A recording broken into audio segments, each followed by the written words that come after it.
दोस्तों, याद कीजिए भारतीय सिनेमा के उस सुनहरे दौर को, जब पर्दे पर एक चेहरा आता और पूरा दर्शक वर्ग भावुक हो जाता। वो चेहरा था लीला चिटनिस का, एक ऐसी अभिनेत्री जिसने एक भारतीय मां के प्रेम, त्याग और करुणा को पर्दे पर अमर कर दिया। 9 सितंबर 1909 को कर्नाटक के धारवाड़ में जन्मी लीला चिटनिस का जीवन किसी साधारण महिला जैसा नहीं था। उस दौर में जब महिलाएं पर्दे पर आने से डरती थीं, लीला शिक्षित और आत्मनिर्भर बनी। उन्होंने अंग्रेजी साहित्य का अध्ययन किया और कॉलेज में रहते हुए ही रंगमंच पर अभिनय करना शुरू कर दिया।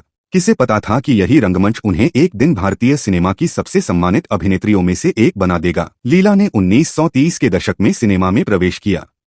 यह वह दौर था जब महिला कलाकारों का फिल्मों में प्रवेश किसी क्रांतिकारी कदम से कम नहीं था। उनकी शुरुआती फिल्मों की ज्यादा चर्चा नहीं होती थी, लेकिन 1941 में आई बंधन ने सब कुछ बदल दिया। अशोक कुमार के साथ उनकी जोड़ी ने दर्शकों का दिल जीत लिया और लीला चिटनिस को घर घर में जाना जाने लगा। 1940 और 50 का दशक लीला के करियर का स्वर्णिम काल था। उन्होंने अशोक कुमार, दिलीप कुमार, देव आनंद और राज कपूर जैसे बेहतरीन अभिनेताओं के साथ काम किया, लेकिन उन्हें सबसे ज्यादा पहचान एक मां के किरदार से मिली।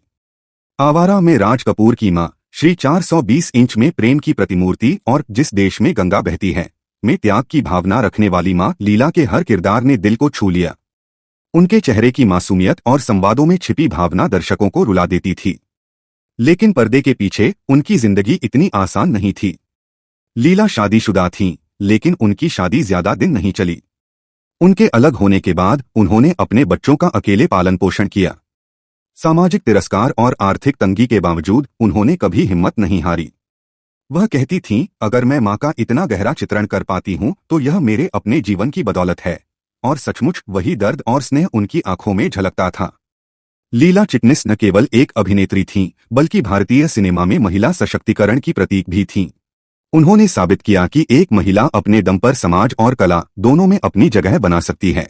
अपने लंबे करियर में उन्होंने 50 से ज्यादा फिल्मों में अभिनय किया और हर एक पर अपनी छाप छोड़ी। अपने जीवन के अंतिम वर्षों में लीला अमेरिका चली गईं। उन्होंने वहां एक शांत जीवन बिताया, लेकिन उनकी यादें और उनके किरदार भारत में हमेशा जिंदा रहेंगे। 14 जुलाई 2003 को 94 वर्ष की आयु में उनका निधन हो गया। आज जब हम लीला चिटनिस को याद करते हैं तो हम न केवल एक अभिनेत्री बल्कि एक ऐसी मां को भी याद करते हैं जो हर भारतीय परिवार में प्रेम की प्रतीक बन गईं। उनका जीवन त्याग, संघर्ष और कला का संगम था। सचमुच लीला चिटनिस सिर्फ पर्दे की मां नहीं थीं, वह हर दिल में बसी मां थीं। अगर आपको वीडियो पसंद आए तो कृपया लाइक करें और चैनल को सब्सक्राइब करें।